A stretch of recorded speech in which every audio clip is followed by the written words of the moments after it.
Seguimos con esta ronda de presentaciones intensas sobre personas que trabajan profesionalmente con perspectiva en distintos ámbitos. Hoy contamos con nosotros Agat Aquiardo. Buenas tardes, Agat. Encantado de tenerte con nosotros. Hola. Agat lleva unos años trabajando en el sector de la industria farmacéutica y sanitario. Por tanto, creo que va a ser de máximo interés para los alumnos del máster, algunos que se están cuestionando, intentando averiguar qué salidas puede tener la prospectiva. Hoy van a descubrir una que igual no la tenían presente de entrada.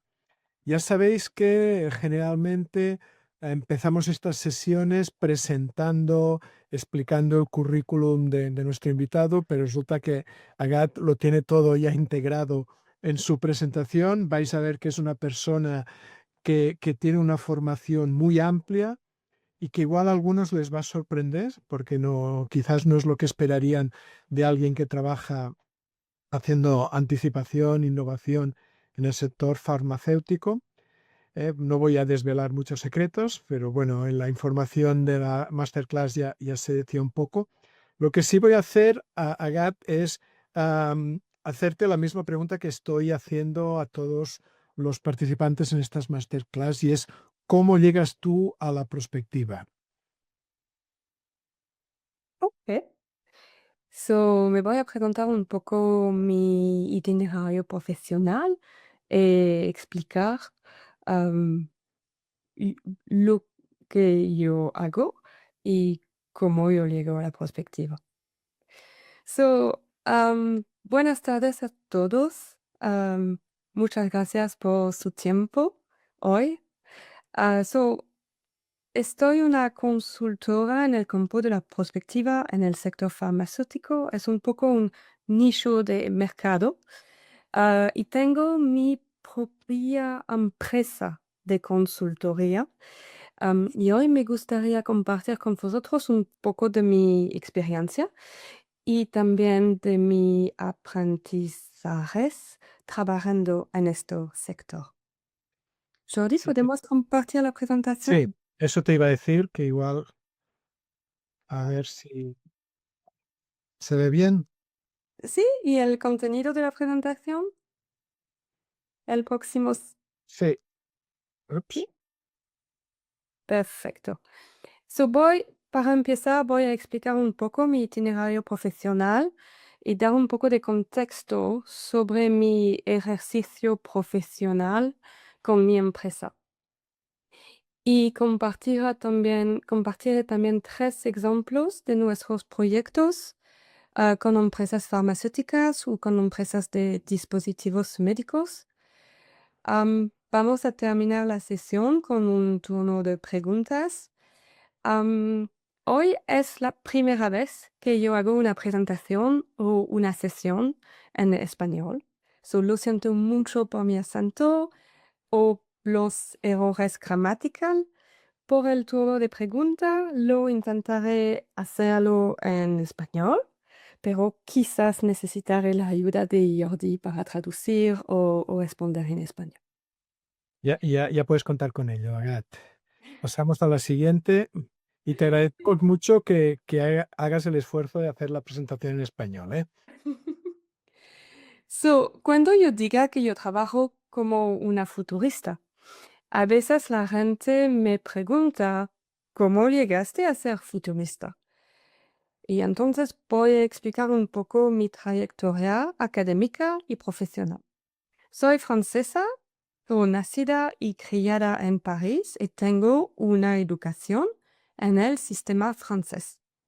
Tengo un título universitario de nivel bachelor en lengua inglesa y arte y cultura anglosajona.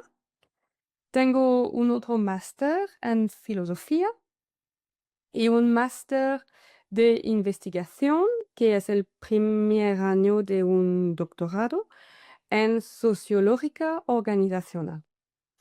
Y también yo tengo un MBA de la escuela de una escuela de negocios de alto nivel en Francia.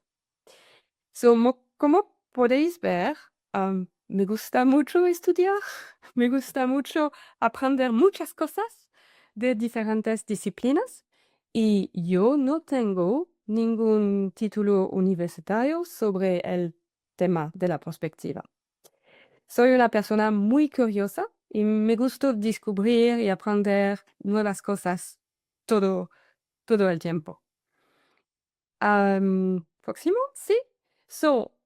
Mi experiencia profesional, después de mi MBA, empecé a trabajar en una empresa del sector farmacéutico, una empresa que se llama AstraZeneca, en puestos comerciales en todo el mundo.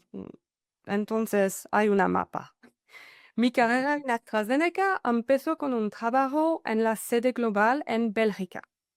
Después hice algunos proyectos de desarrollo comercial y de desarrollo organizacional en la sede regional de Latinoamérica, con proyectos en Perú, en Venezuela, en Centroamérica y Colombia.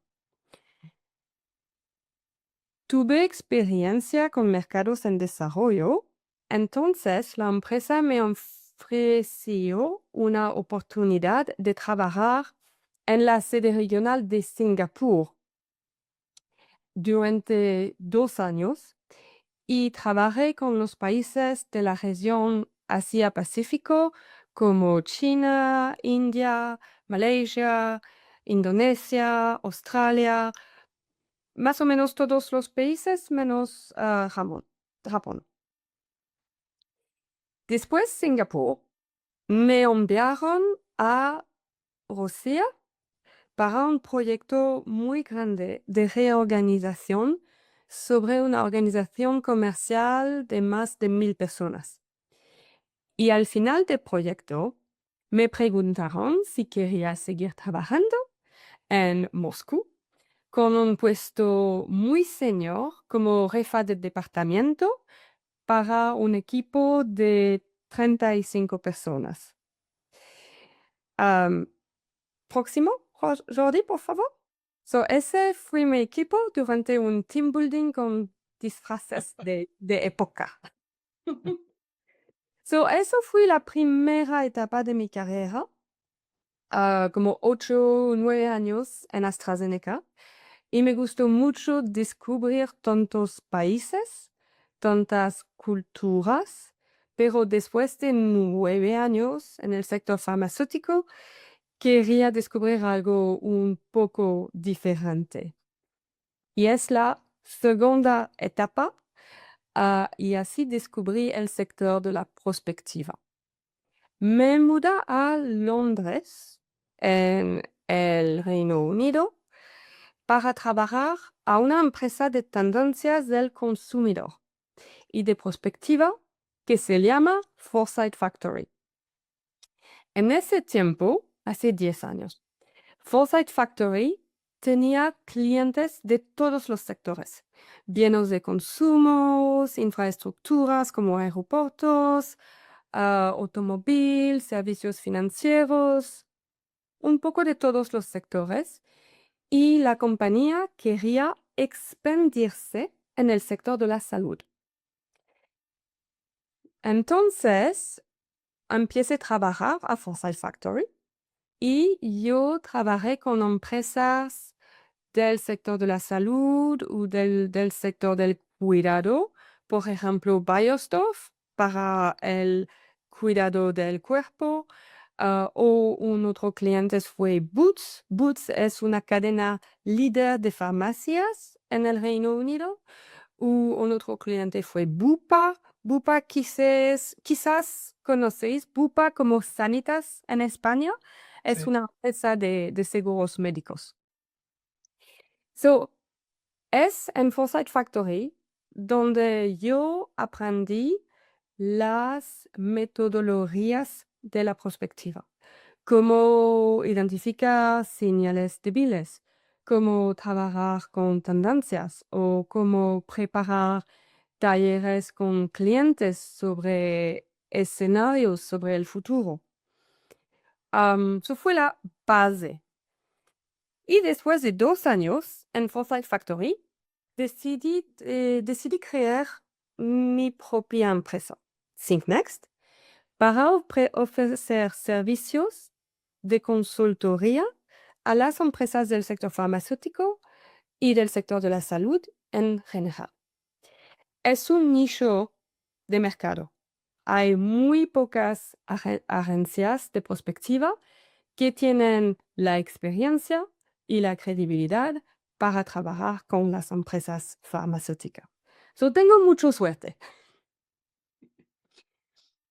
Bueno, y también ser buena tiene que tener algo que ver, pero bueno, So, quizás ahora quería compartir algunas reflexiones sobre mi itinerario profesional. perfecto. En las masterclasses veréis que hay una variedad de las experiencias académicas y profesionales para trabajar en la prospectiva. Es posible trabajar en la prospectiva, en la anticipación, con o sin formaciones académicas de prospectiva. Se puede trabajar en el sector con una educación de otras disciplinas académicas, por ejemplo, sociología, filosofía, ciencias, negocios. Un otro punto es que para mí es muy importante que yo tengo la experiencia de trabajar al lado del cliente. Yo entiendo cómo utilizar las herramientas y las metodologías, pero yo entiendo también el lado del cliente, su contexto y sus objetivos. ¿Para qué? Porque necesitan hacer un proyecto de prospectiva. So, ¿cómo hablar de la prospectiva, de la anticipación en el contexto muy específico de las empresas farmacéuticas? Me agrada mucho esto que dices porque una de las cosas que he estado insistiendo yo en el máster a los alumnos es que hay dos preguntas que son fundamentales antes de empezar cualquier proyecto de prospectiva, que es ¿por qué? ¿Por qué la prospectiva puede ser interesante? Y sobre todo, ¿para qué? ¿Para qué estamos haciendo? ¿Qué se quiere conseguir? Si no puedes responder esta pregunta, siempre les digo a los alumnos que tenemos muchos números para que algo salga mal. Pero bueno, perdona, la interrupción. No, no, estoy de acuerdo contigo. Vale. Am, y al final, quería añadir que lo más importante para mí cuando estoy buscando nuevos talentos para que trabajen con mi empresa, am, lo más importante no son los titularios universitarios o la experiencia profesional, pero lo que me parece clave es la curiosidad. La curiosidad para interesarse en múltiples disciplinas, en múltiples perspectivas, en múltiples países también y en la diversidad cultural. Para mí la curiosidad es una cualidad clave, es la capacidad de hacer preguntas aun cuando no conocemos las respuestas. En el trabajo de la prospectiva me parece que lo más importante es hacer las preguntas correctas, las preguntas que ayudan a construir una conversación estructurada sobre la incertidumbre y también sentirse cómodo sin todas las respuestas. So, ahora voy a hablar un poco más de mi actividad principal como fundadora de ThinkNext. So, ThinkNext es mi propia empresa y tiene 7 años. Estamos trabajando con empresas farmacéuticas internacionales como AstraZeneca, por supuesto, Sanofi, Roche y para empresas de dispositivos médicos como Alcon, por ejemplo. Trabajamos también con incubadoras de startup de salud digital como Day One en Suiza o Vision Health Pioneer, una incubadora en Berlín. Ofrecemos servicios de coaching a las startups para ayudarles a entender las tendencias del sector de la salud y ayudarles a planear sus trayectorias de desarrollo sobre los próximos 3 o 5 años. So, para ofreceros una descripción general rápida de los tipos de temas que exploramos con nuestros clientes, aquí hay una lista de alto nivel de los temas que hemos cubierto. Por ejemplo, entender las expectativas de los pacientes que viven con una enfermedad crónica ahora y en el futuro. Se puede ser desarrollar una app o un servicio de salud digital por los pacientes o por los médicos. Se puede ser una pregunta sobre la innovación con un nuevo dispositivo de administración de medicamento o una terapia disruptiva que sería lanzada en el mercado en 3, en 5, en 7 años. O se puede ser de ayudar a anticipar los cambios en operaciones de las empresas farmacéuticas, por ejemplo, los cambios en los estudios clínicos. Ujú. No sé si conocéis mucho el sector farmacéutico, así que quizás sería útil explicar un poco más el ciclo de vida de un medicamento para ayudaros a entender cuándo las empresas farmacéuticas necesitan servicios de prospectiva y de anticipación. Entonces, todo comienza con el ciclo de R&D, que significa Research and Development, entonces la investigación y desarrollo. Sí, sí. El proceso de investigación y desarrollo implica la identificación de nuevas moléculas, el desarrollo de la formulación para garantizar la estabilidad química y la realización de estudios clínicos para confirmar la eficacia del tratamiento. La fase de investigación y desarrollo dura entre 7 y 10 años. Después de la fase de R&D, al final de los estudios clínicos, si todo está bien, el medicamento entre en la fase de lanzamiento, que puede durar 2, 3 o 4 años para lanzar el nuevo medicamento en diferentes países. Y finalmente, la tercera fase es la fase de comercialización, que se acaba con la caducidad de la patente. Ujú.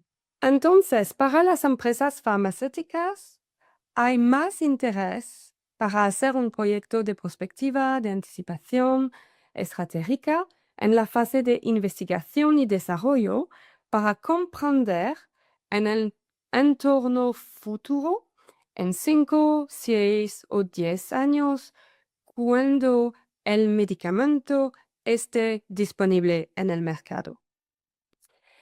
En la fase de lanzamiento también hay interés, pero es más para entender las tendencias, para comunicar con los pacientes o los médicos sobre los próximos 5 años.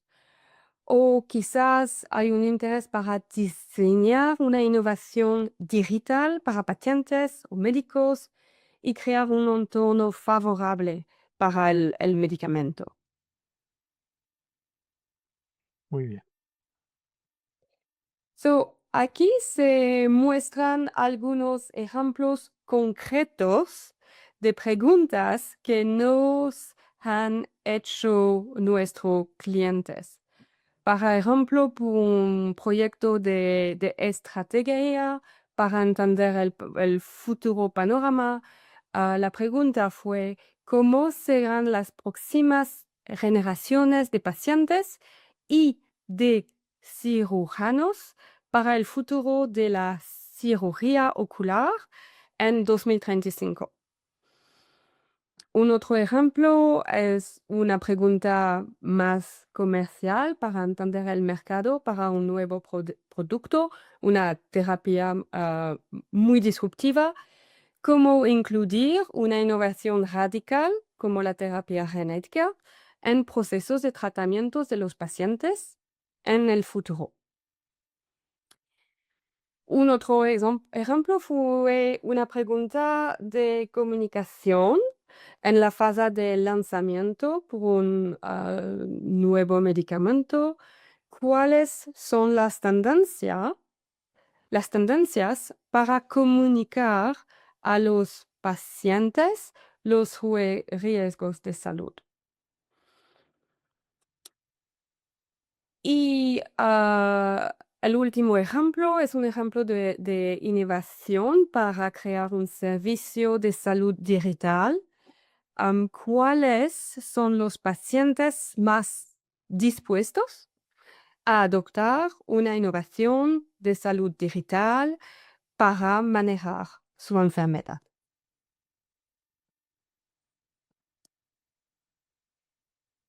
So, voy a para responder a estas preguntas, normalmente nos basemos en las siguientes métodos y herramientas. Como puede ver, es una mezcla de es una mezcla de metodologías. am, de las metodologías de prospectiva, de las metodologías de insight. No sé cómo se traduce insight, lo siento. Tiene muy mala traducción al español, ¿no? Porque a veces sería como un tipo de discernimiento, pero no viene a traducir, a significar. Insight es cuando, para los alumnos que no conozcan el concepto, es cuando consigues entender cosas de una manera que no siempre es explícita o formalizada, ¿no? Pero, por ejemplo, pues en un taller que alguien te dé claves explicativas, eso en inglés sería insight. Y también utilizamos las metodologías de design thinking y no sé cómo se traduce design thinking tampoco. Bueno, aquí a veces se habla de talleres de co-creación. Ahora el tema es que el diseño se ha puesto de moda y se utiliza para casi todo.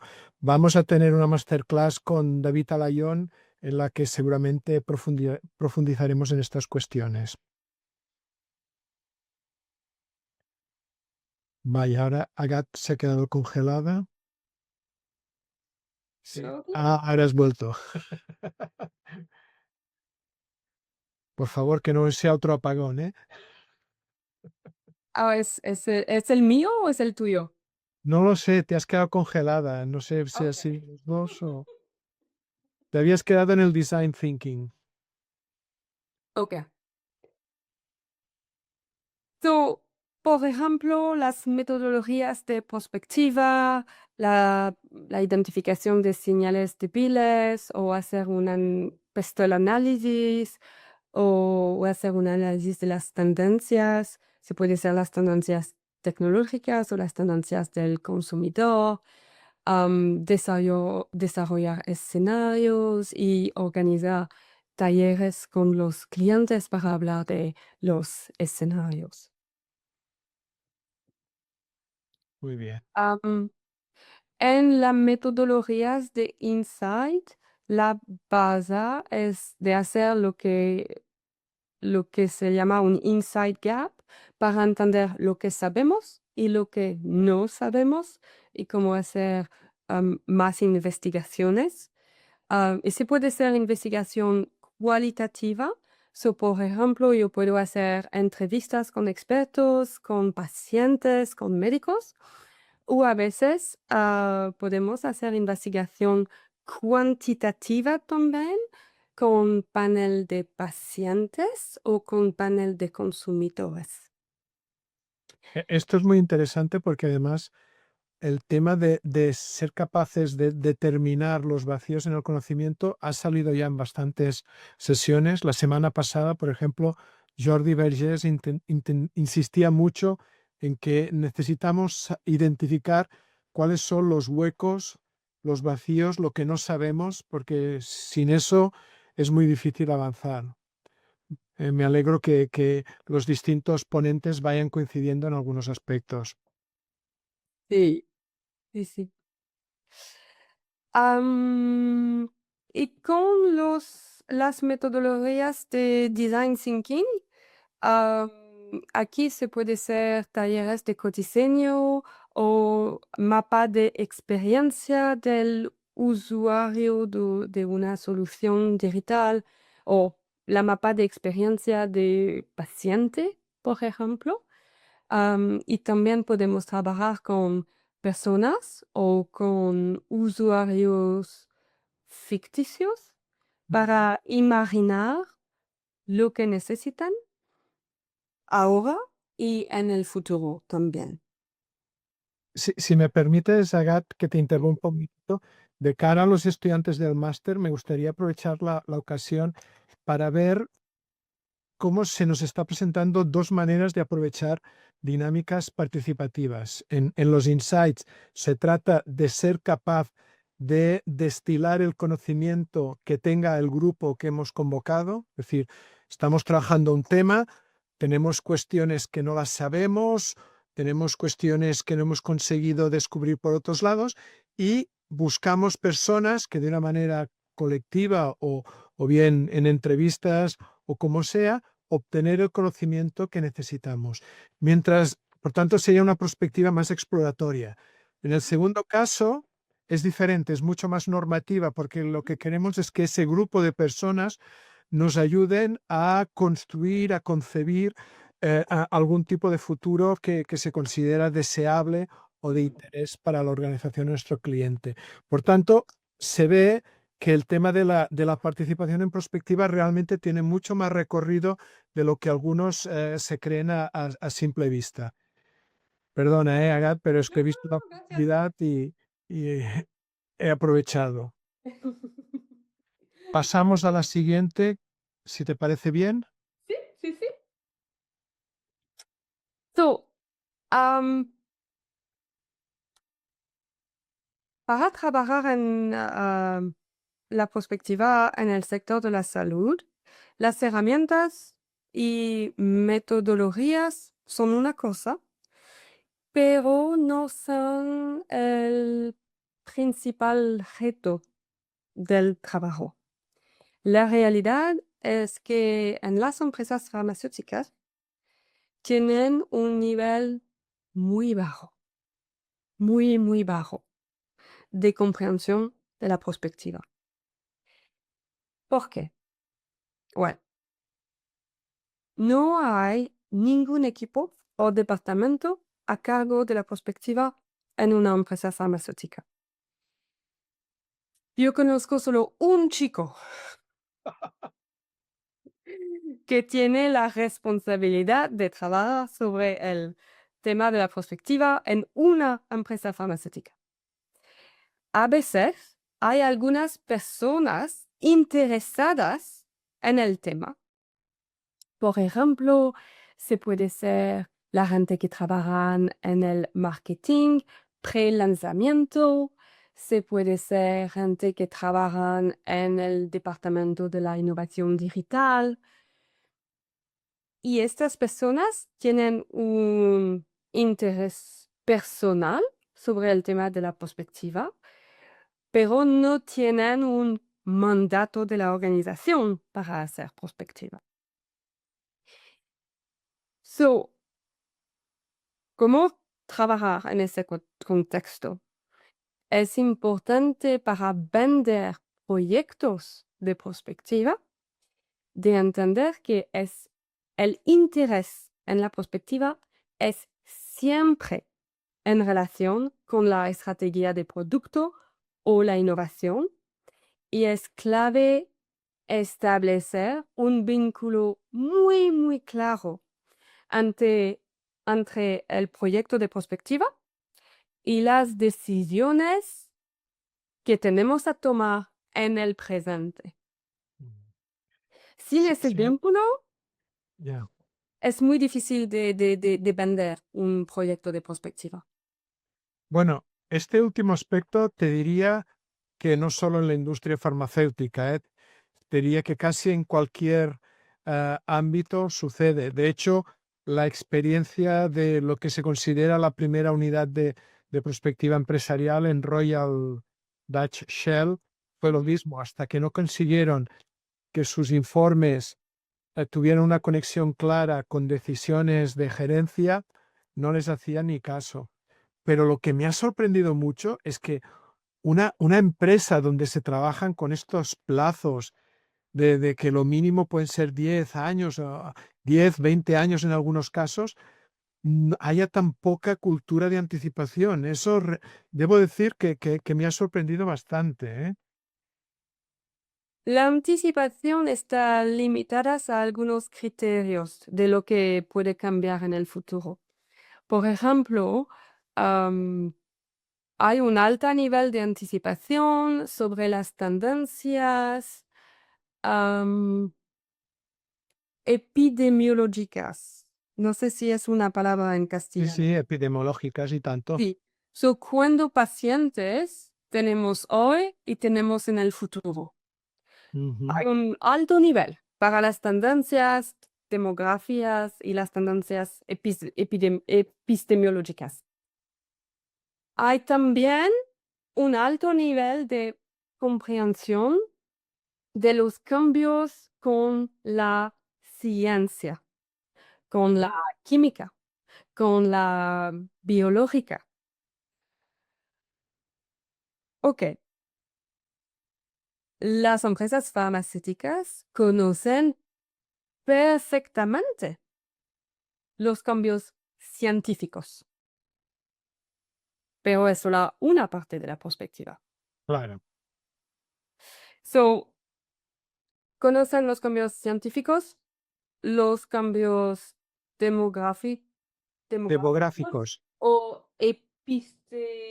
No. epidemiológicos. Epistemología sería otra cosa. Sí, sí, Ya, sí. la podemos tratar con tu más tía, pero creo que no. Epidemiológicos. Gracias, epidemiológicos. Am, y ya está. Vale. Iba. Paso. No entienden los otros dimensiones de la perspectiva. Claro. Sobre todo lo social, ¿no? Sería. Lo social, sí, los aspectos legales también, o los aspectos, sí, del entorno, o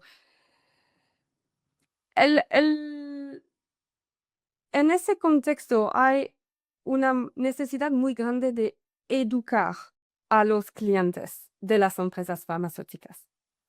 Pero es una audiencia muy difícil para educarla, porque es una audiencia muy senior y muy educada. Son médicos, son científicos y creen que saben más que yo. Sí, Y sí. sobre el tema de la ciencia, de la Seguro. medicina, sí, por supuesto. Sobre los otros temas es una pregunta. Vaya, te has vuelto a quedar congelada. No sé si es porque en Barcelona tenemos tormenta. Mientras recuperamos, aprovecho para decir que ¿Teorías? ahora has vuelto. Te hemos perdido un poco. Se ha quedado la imagen congelada después de cuando hablabas de una audiencia que era muy difícil por ser muy senior y muy educada. Sí. Es una audiencia difícil porque creen que saben más que yo. Y no creen en la perspectiva y no conocen las metodologías. So, hay un reto, el reto, lo más importante para mí es superar el escepticismo de los equipos internos. Cuando yo vendo un proyecto de prospectiva en una empresa farmacéutica, yo tengo uno contacto que tengo una mente abierta y quiere hacer un proyecto de prospectiva. Y tenemos equipos internos y no entienden exactamente por qué, cómo y todo. Y es más importante de encontrar las buenas palabras para convencer ese tipo de audiencia. Por ejemplo, cuando yo empiezo un taller con una audiencia interna que no me conoce, yo tengo una introducción, es una introducción muy estándar para mí y es muy importante para causar una buena impresión y clarificar mi papel como futurista. Yo digo, por ejemplo, soy una futurista. Y cuando dices ser futuristas, observas dos reacciones. O la gente te mira con cierto escepticismo, o te mira y te pide que hagas predicciones. Tú lo sabes, Jorge.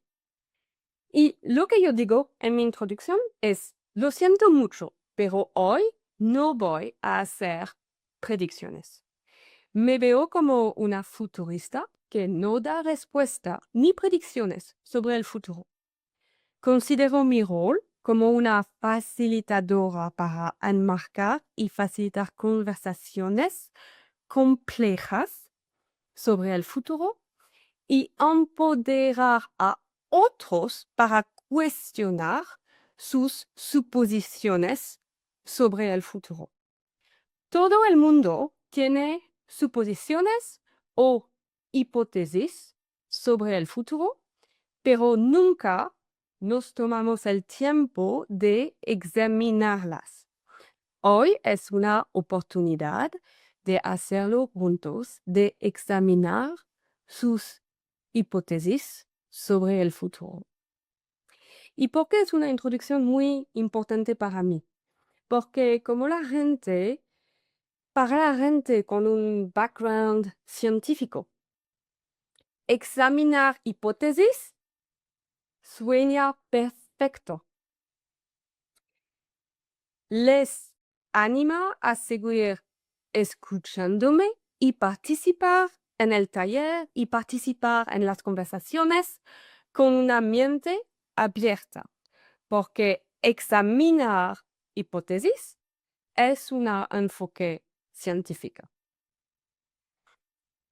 So, Me gusta. Perdona, te quería comentar, pero acaba. no, por favor. No, que no sabes hasta qué punto me suena familiar lo que estás explicando. Yo, medio en broma, medio en serio, siempre digo que esto de la prospectiva es como un apostolado, porque siempre tienes que estar explicando la buena nueva y que te entiendan. Y es cierto que algunos colectivos son muy duros por el hecho de que, por ejemplo, consideran que lo que hacemos es poco científico, ¿no? Entonces ahí hay que hacer un trabajo de convencimiento, de darles la vuelta. En un proyecto que tuve muy grande, uno de los más grandes, el que era el jefe del proyecto era químico y claro, como él era un doctor en química, se creía que todo lo podía hacer mejor. Ujú. Nos reescribía textos hasta que un día, me acuerdo, nos reescribió un párrafo, se lo hice leer en voz alta, se dio cuenta de que había hecho una cosa horrorosa y le dije, es que a mí no se me ocurriría corregirle a usted una formulación, pero de escribir algo sé, digo, por tanto, haga el favor, ¿no? Pero esto de hacerles trabajar sobre hipótesis me parece un enfoque interesante. Yo también he tenido alguna vez con ingenieros, cada vez menos, pero en el pasado con ingenieros también había tenido problemas hasta que se dan cuenta que lo que hacemos al final es lo que tú dices, ¿no? Es examinar por qué pensamos sobre el futuro de determinadas maneras y de qué manera todo esto que aprendemos nos puede ayudar a tomar mejores decisiones en el presente. Exactamente. Bueno, pues creo que nos quieres explicar algunos casos, ¿no? Sí, sí, sí, por favor. Am, Quería compartir con vosotros 3 casos de estudio de nuestra actividad en ThinkNext. El primero caso es un caso de innovación digital para los pacientes cardiovascular y de salud metabólica. El segundo ejemplo es un ejemplo de estrategia para los pacientes y médicos en el tema de la cirugía ocular. Y el tercero estudio de caso es el primer proyecto de ThinkNext hace 7 años. Es un proyecto de innovación de producto para los pacientes y médicos eh, en el campo de la salud respiratoria. So, primer ejemplo. El primer caso de estudio es un proyecto de innovación digital en una empresa farmacéutica muy grande. Y en esa empresa tienen 3 o 4 medicamentos para diferentes enfermedades que se pueden encontrar en los mismos pacientes. Se llama comorbilidad. Comorbilidad. Exactamente. Para los que no conozcan el concepto, es cuando una misma persona padece distintas afecciones o problemas al mismo tiempo. No solo sanitarios, pueden ser, por ejemplo, una persona con salud, problemas de salud mental y adicciones. Eso Exactamente. también sería un caso de comorbilidad.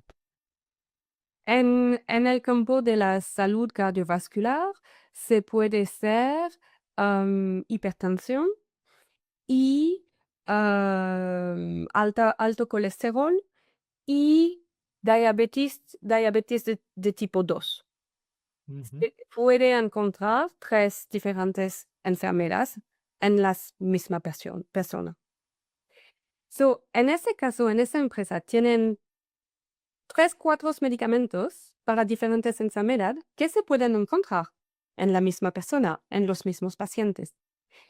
Pero cada equipo preparó una estrategia de innovación digital sin alinearse con los otros equipos. Y mi contacto en la empresa quería hacer un proyecto de perspectiva para compartir visiones del futuro e ir en la misma dirección con todos los equipos. Construir una estrategia digital al nivel del portafolio y no solo al nivel de cada medicamento. Las preguntas clave del proyecto fueron: ¿cuál será el entorno digital de los pacientes en 7 años y cuáles serán sus expectativas para las soluciones de salud digital? Agat y yo los dos vivimos en Barcelona y estamos oyendo los mismos truenos que suenan muy, muy fuerte. O sea que si nos veis hacer mirar para arriba es que está cayendo una... Estamos teniendo ahora mismo una tormenta interesante.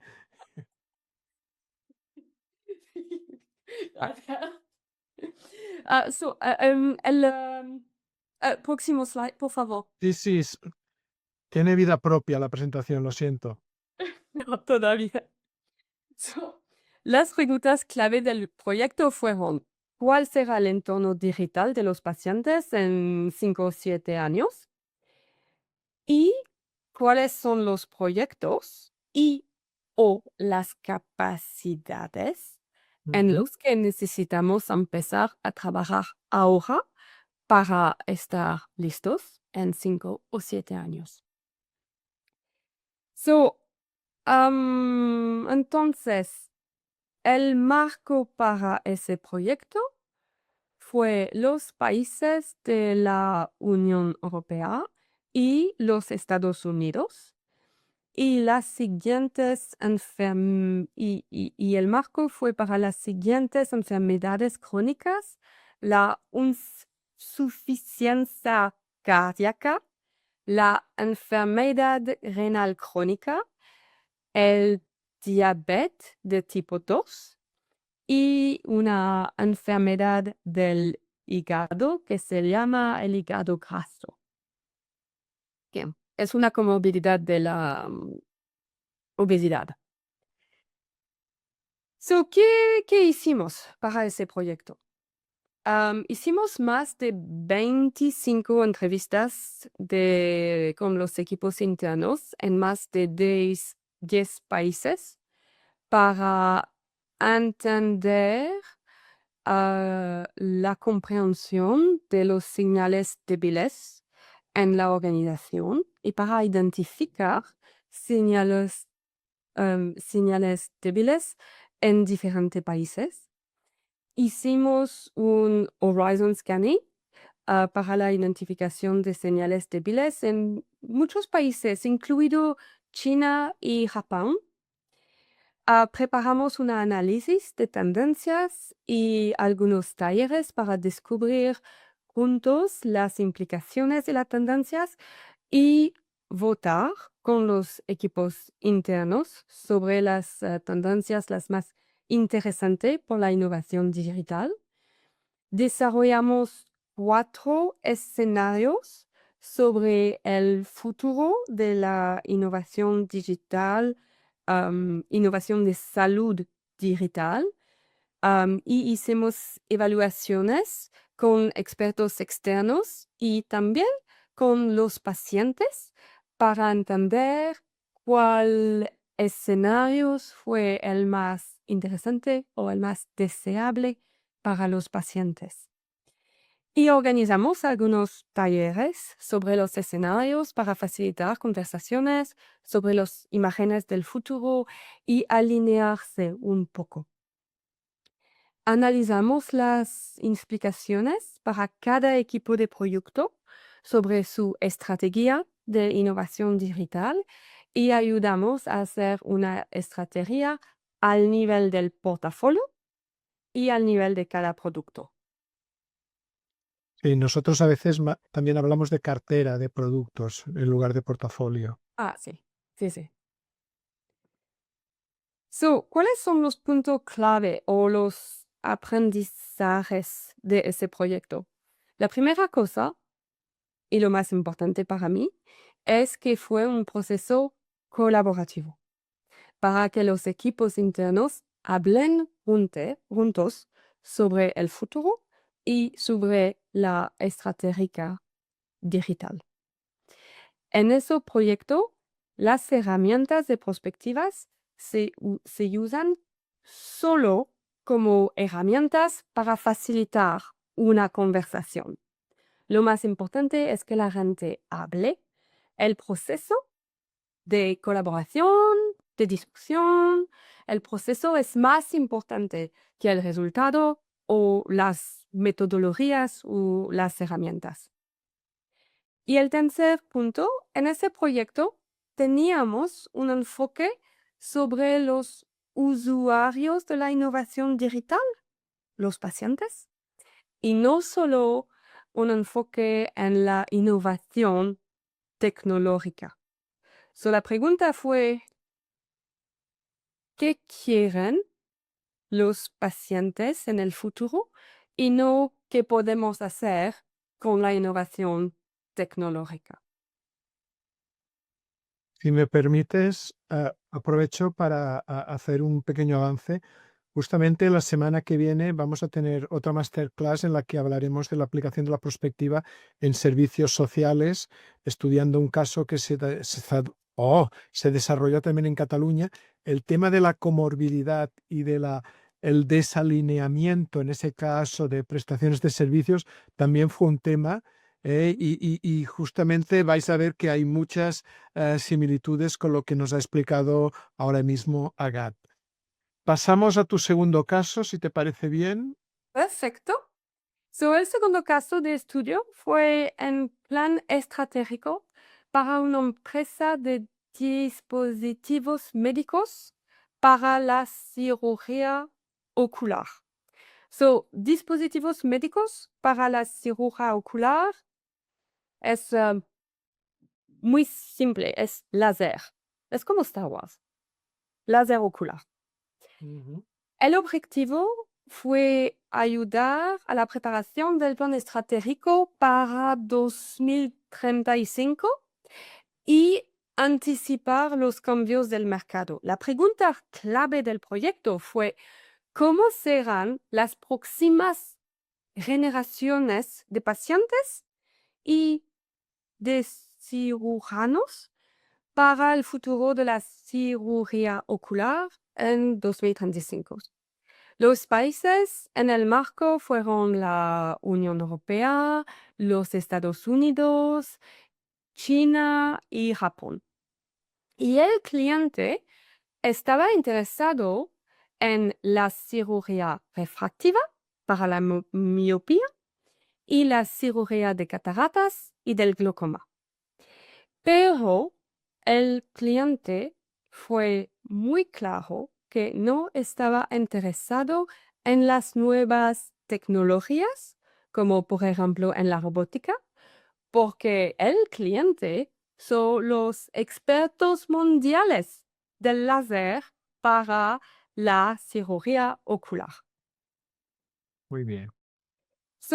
Para entender nuestro enfoque por ese proyecto, es importante clarificar que cada tipo de cirugía ocular se corresponde con una edad. Por ejemplo, para la cirugía refractiva, la mejor edad para hacerlo es entre 20-22 años y 30-32 años. Por eso, pudimos hacer un análisis generacional para entender las diferencias entre generaciones, entre los pacientes actuales y los pacientes en la próxima generación en 10 años. Hicimos un Horizon Scanning y una identificación de los señales débiles con un enfoque en los señales social sobre el cambio generacional y sin un enfoque sobre las tecnologías porque el cliente no fue interesado en eso. Hicimos también un análisis de tendencias con diferencias generacionales y desero- desera- desay- oh, blah, sorry. Desarrollamos Desarrollaros implicaciones. implicaciones sobre las nuevas expectativas de la próxima generación de pacientes o de cirujanos. Los puntos clave de ese proyecto. El primer punto, sí, y que a veces puede ser un enfoque útil utilizar el análisis generacional como una herramienta para ayudar a pensar el futuro. Cómo cambian las tendencias y cómo cambian las expectativas para cada generación y cómo adaptarse en el futuro en los próximos 10 años. De hecho, hay consultoras que se han especializado en vender paquetes en los que te explican cada generación de qué manera puede ver el futuro en temas concretos. Y me parece que el análisis generacional es una herramienta muy simple y muy accesible para organizaciones, para empresas altamente tecnológicas que conocen todo sobre la tecnológica, pero que no tienen ninguna idea de la dimensión social de la perspectiva. Bien visto. Para terminar, el último caso de estudio que quería compartir hoy fue el primer proyecto de mi empresa hace 7 años. Fue para una empresa farmacéutica internacional con un nuevo producto de salud respiratoria, 2 o 3 años antes del lanzamiento. y la empresa tenía la posibilidad de utilizar un nuevo dispositivo de administración del medicamento. Un dispositivo de administración de un medicamento puede ser, por ejemplo, un inyector o un inhalador.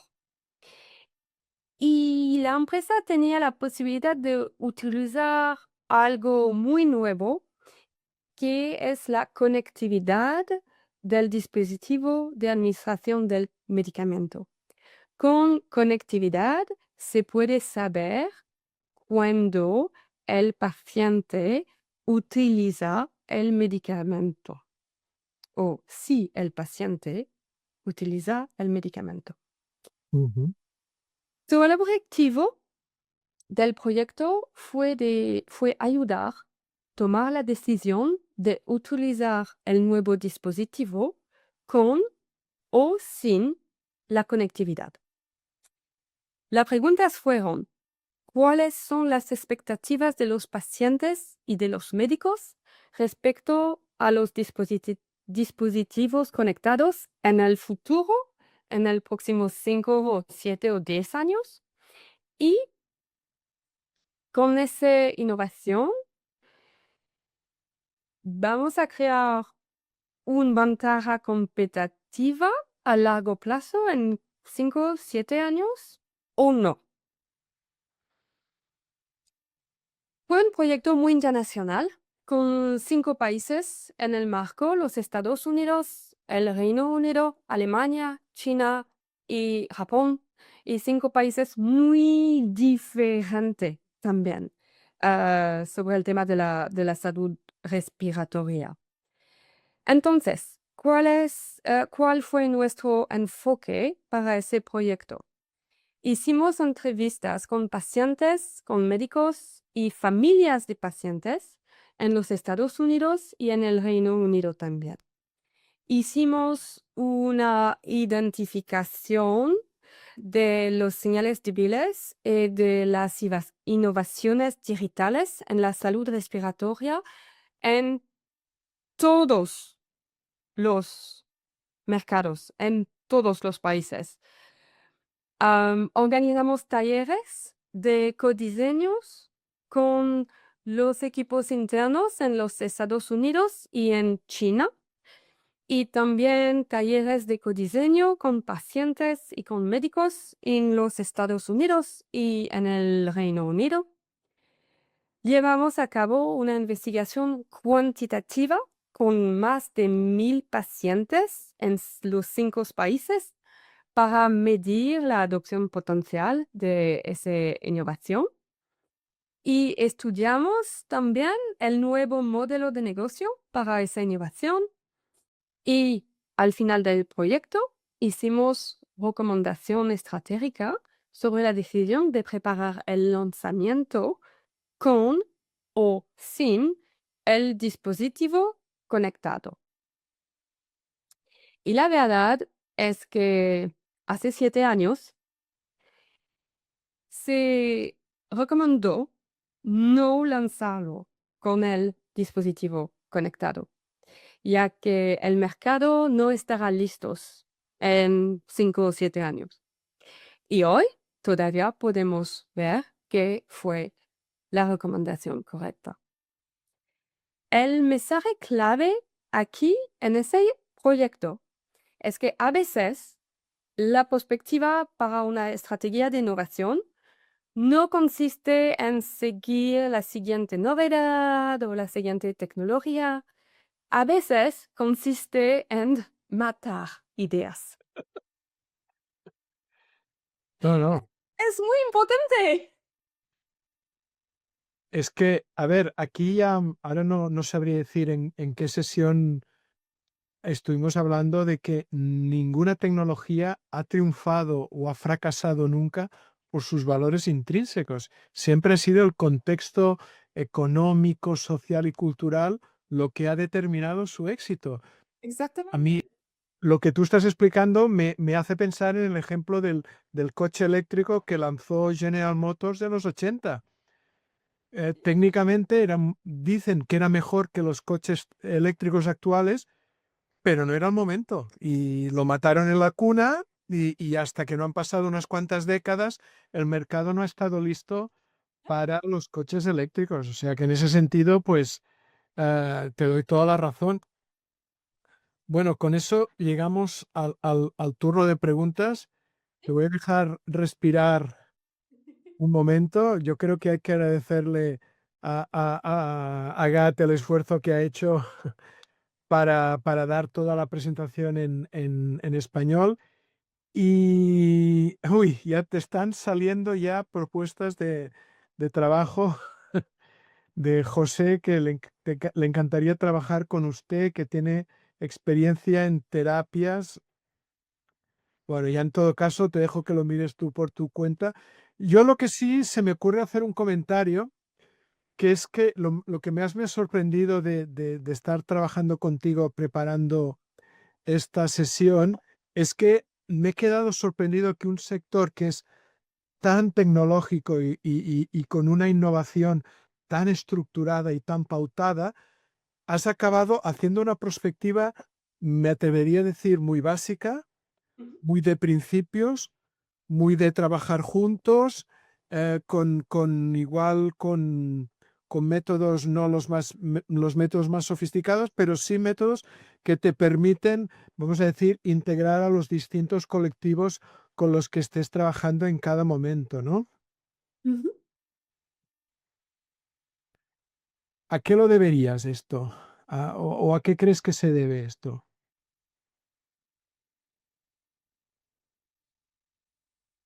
Hay una, me parece que en el trabajo de las perspectivas hay dos dimensiones. Hay una dimensión muy analítica y una dimensión muy creativa de imaginar el futuro.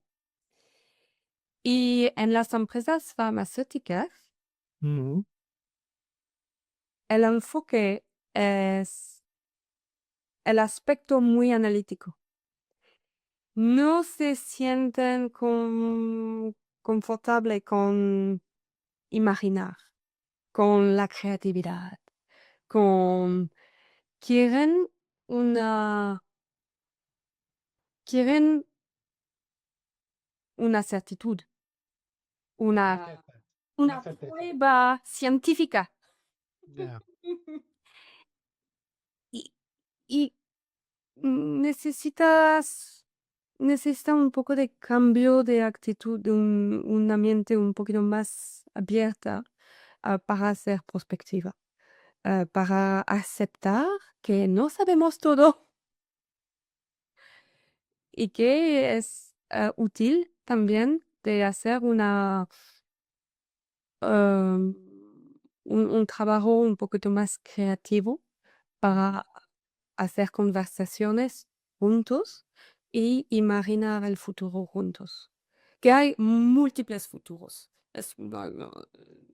Personalmente me ha gustado mucho tu comentario sobre no inquietarse por no ser capaz de responder a algunas preguntas. Y me parece que es una actitud que cualquier analista tiene que ser capaz, a pesar de que a veces justamente lo que nos pasa es lo contrario, ¿no? Que no poder responder genera una cierta ansiedad. Yeah. Eh, Si te parece, tenemos algunas preguntas de los participantes. Tenemos una de Pedro Llorente. Dice, ¿cómo se trabaja o con qué herramienta se usa para un horizon scanning en un país como China? Ah, muy interesante. Es muy difícil. Es más difícil de hacer un scanning en China o Japón que de hacerlo para mí en Francia o en Reino Unido. So, hay algunas cosas. Tienes que identificar las newsletters, las fuentes de informaciones donde se puede encontrar muy buena información y análisis sobre la situación en el mercado. Tienes también que hacer un red de gente que tú conoces y tú sabes que conocen el mercado. So, por ejemplo, Jordi, quizás tú lo conoces también. Hay un futurista que se llama Wen, and Wen vive en Londres. Y yo sé que si necesito ayuda para hacer un scanning, yo puedo preguntar a Wen, porque trabajo en Londres, yo trabajo en Londres, pero trabaja en Londres, pero es Chinese, es de China, y puede ayudar y hacerlo. Am, es una pregunta de identificar las buenas fuentes de información y las buenas personas que pueden ayudarte a entender las innovaciones, la cultura y el sistema de la salud en China también. Es muy específico, es muy diferente de lo que hacemos en la Unión Europea o en los Estados Unidos. Y también hay una dimensión cultural ah, sobre la relación con el paciente y los médicos en China. So, para mí es tener un red de gente que pueden ayudar y pueden darte el contexto cultural para entender lo que es más importante. Yo creo que ahí estoy plenamente de acuerdo contigo. El contexto siempre importa. Si no lo sabes interpretar, puedes equivocarte. Solo añadir que otro profesor del máster, Enrique Scorza, hemos trabajado juntos a veces con él y, por ejemplo, lo que son temas más estándares, como artículos publicados, centros de investigación, patentes, ahí hay mucha información. La gente ahora se cree que estoy oyendo tonterías como con lo de los aranceles de Trump, ahora China va a pasar por delante. Yo creo que no son conscientes que en muchos campos China ya está por delante. Alphonse Cornella, ese era el nombre que no me acordaba. Él ha estado siguiendo la innovación en China y decía un poco esto, ¿no? Pero creo que tu comentario sobre alguien que te dé pistas, claves explicativas sobre el contexto es fundamental. Tenemos unas cuantas preguntas de Orinur que te felicita por tu presentación.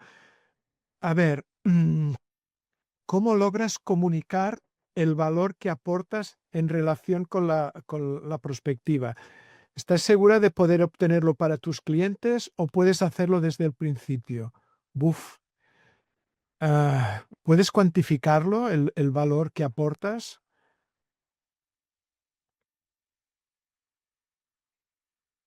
Nunca, nunca porque el valor es de ayudar a tomar mejores decisiones. Y no se puede poner un precio sobre eso. Es ayudar a tomar mejores decisiones por la organización. Am,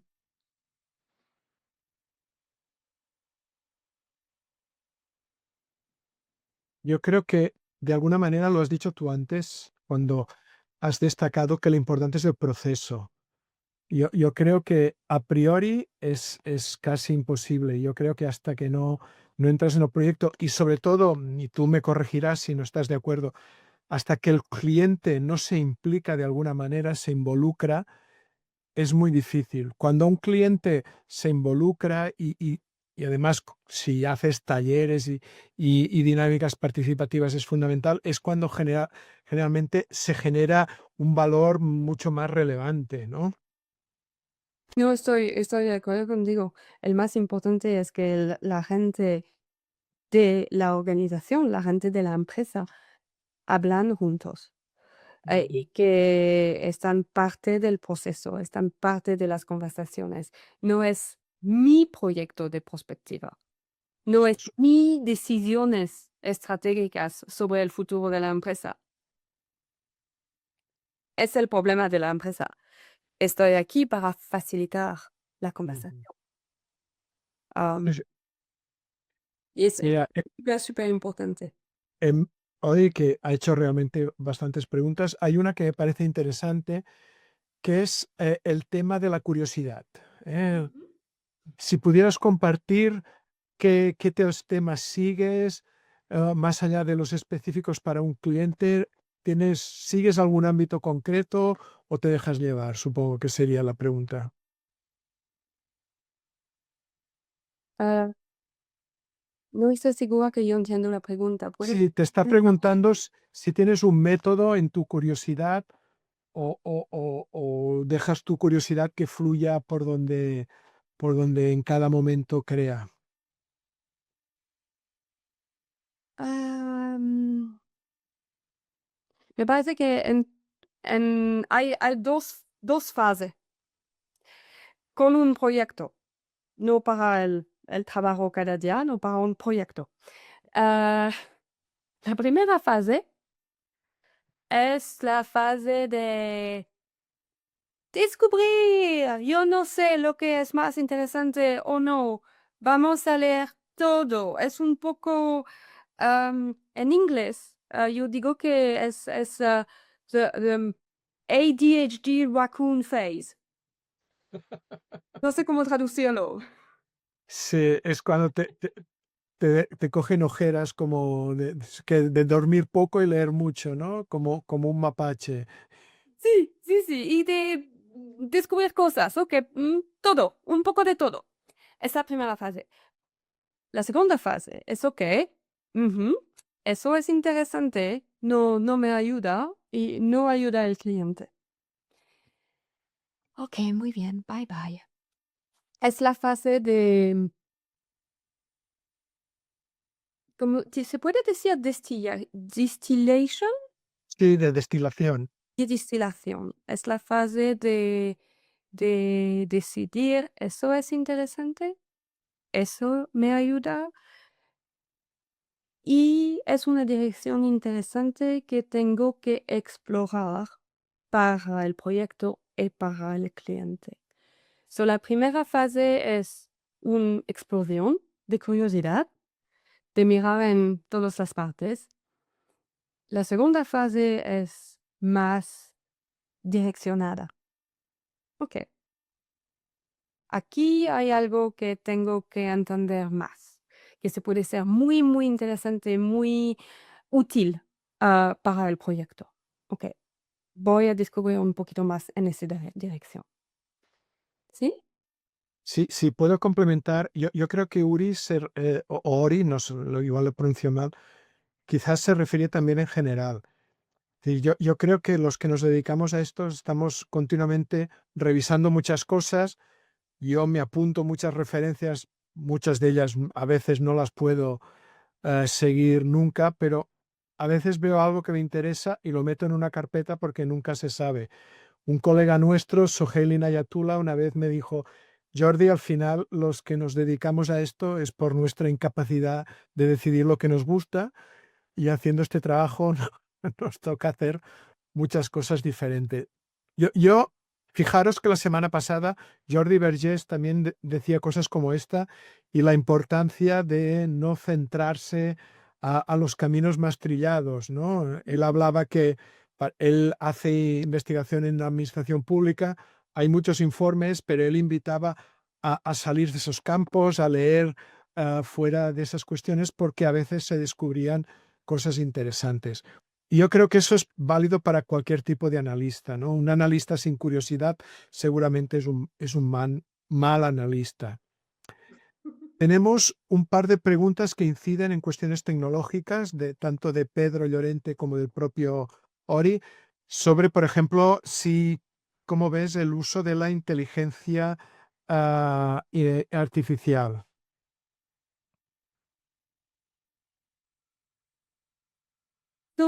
En mi experiencia hay algunas veces que están muy interesantes y algunas cosas que no ayudan mucho. Am, para hacer una identificación de señales débiles, A veces es un poquito difícil porque el AI tiene alucinación y me da ejemplo de cosas que no existen. Ok, so quizás no, pero por el trabajo de la imaginación y de imaginar posibles futuros, posibles innovaciones, cosas que no existan, se puede ser una herramienta muy interesante para trabajar. Yo sé que hay algunos futuristas que están trabajando con la inteligencia artificial para hacer escenarios. Para mí, yo prefiero desarrollar la base de los escenarios sola y añadir complejidad con, con ChatGPT o algo. Me parece, para mí no es una cuesta de ser más eficiente o trabajar más rápidamente. Es más para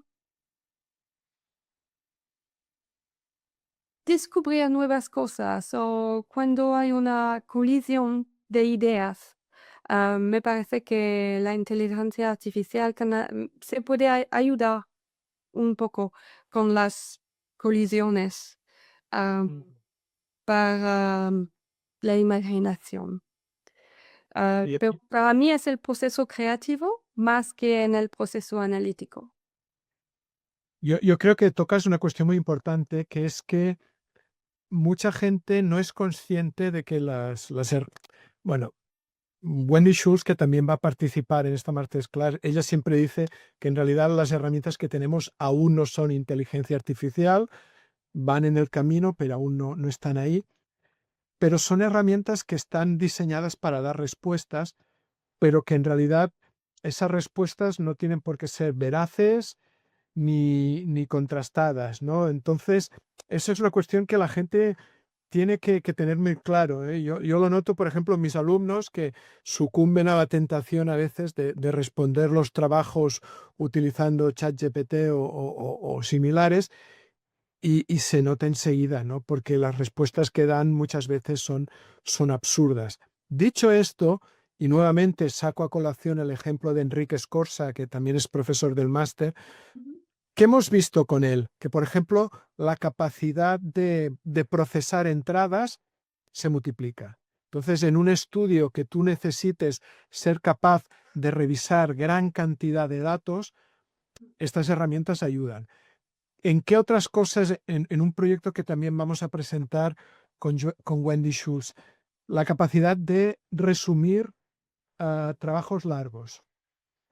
Pues la verdad es que la herramienta de resumen está bien, ni que sea para que te ayude a decidir si vale la pena leer el papel, el artículo o no. Entonces, yo creo que ah, es bueno entender de qué manera esa tecnología te puede ayudar. Estaría de acuerdo contigo que hay aspectos en que el juicio humano aún es insustituible y más en lo que en este uso que estás haciendo tú, en lo que esencialmente estás intentando implicar a las personas en un proceso de toma de conciencia y de planificar hacia el futuro.